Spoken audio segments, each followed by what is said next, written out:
what advice do you have for people suffering from cancer right now, or degenerative disease, or people just stressed out in this pandemic? What's your go-to advice for people in general?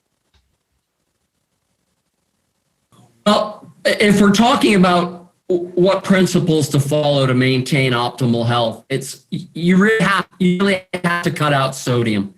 Sodium is one of the primary causes of disease. Really didn't get into that other than, the causation of cellular edema inside the cell. But salt is sodium chloride. And the chloride molecule, which we really didn't talk about, destroys the thyroid gland, okay?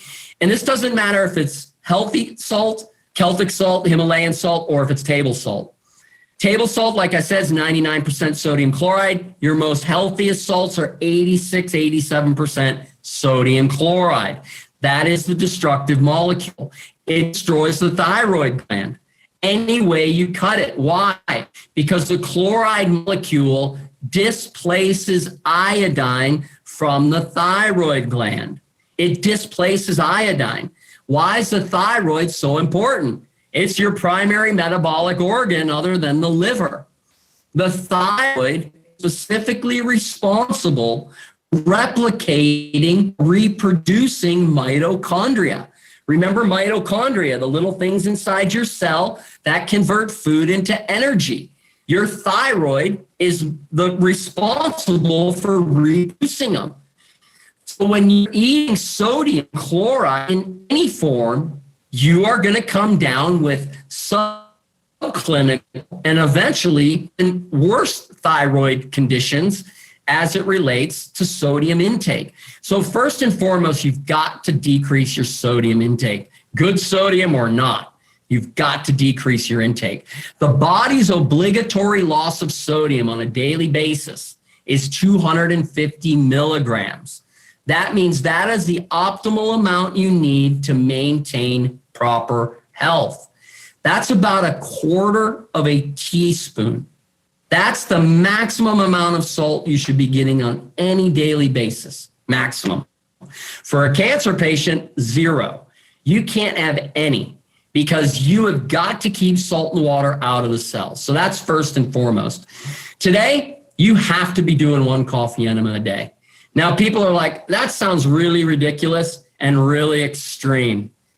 And I'm like, well, if I was living in 1900 and I didn't have all the crap that's in our environment today, yeah, that would have been pretty extreme doing a coffee enema every day back in 1900, right? Well, the problem is today, with everything we can't even see that we're being exposed to today, 1 coffee enema per day would be absolutely essential to maintain a healthy body. So that's another thing. Proper fats. Don't be deceived. Look, there's so much information out there today on health products. And everybody can, put lipstick on a pig and make it look great, right? And so everybody can sell you something and make it sound like you need it. Let's take coconut oil. How many times have you heard coconut oil is great for you? Nothing could be further from the truth. It's so highly inflammatory. It's so saturated with hydrogen. Whenever you hear saturated, that's hydrogen. And whenever you hear hydrogen, that's acidic, okay? Whenever you hear hydrogen, that's acidic, pH, potential hydrogen. So you've got to be careful of the fats you're eating. You need to eat essential fatty acids.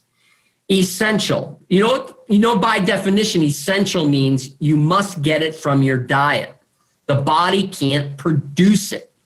The body can produce its own saturated fats. You don't need really saturated fats in your diet because the body can produce its own.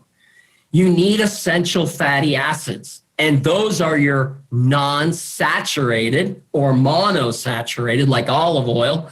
Olive oil is monosaturated. Half of its bonds are saturated, half aren't. So it's kind of in the middle. It's okay.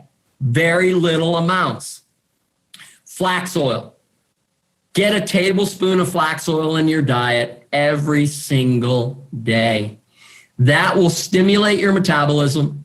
It'll start to go to repair the fat content at the level of the cell membrane, and it will literally work as a magnet to draw oxygen into the cell to convert your food into energy. So these are the three main principles that every human being should live by. And then obviously you got to eat organic. You just got to eat organic. You just do not buy conventional produce for countless reasons. The obvious ones, pesticides, herbicides, fungicides, right? Those things are sprayed all over them.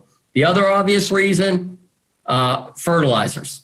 They're growing these things with artificial fertilizers that contain three things: nitrogen, phosphorus, and potassium. That's all they contain. They don't contain the other 59, 60 vitamins and minerals that the human body needs to survive optimally. And then what they also don't tell you is when they send conventional produce to market, they radiate it. Did you know that? Before they send conventional produce to market, they radiate it because they can keep it on the shelves for longer. Why? Because when you radiate something, you destroy the enzyme activity within it. And if you can destroy the enzyme activity, it won't break down as quickly.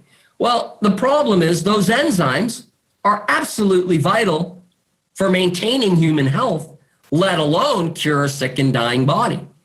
So you just never touch conventional produce. It's that simple. So these are the principles, just basic principles that a cancer patient or even a healthy person should live by. And I just want to say one more thing about the coffee enema that I didn't address earlier. When the body's being stimulated to produce that glutathione transferase, it requires massive amounts of nutrients.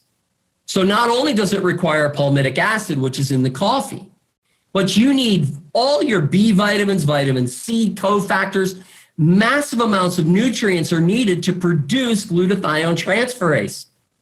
So if you're sitting there doing coffee enemas every day and you're not eating tons of organic produce every day, you're actually going to cause more harm than good.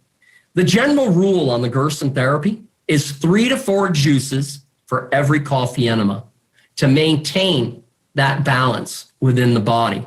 You just can't do coffee enemas and think you're going to get healthy. You have to do the nutrition. And that's another thing. You can't heal on supplements. They're called supplements because they're to be supplemented with healthy diet. Don't think you can heal on supplements. You won't. You can only heal on pure, unadulterated, fresh pressed, organic food. And that's what we try to do best at our clinic.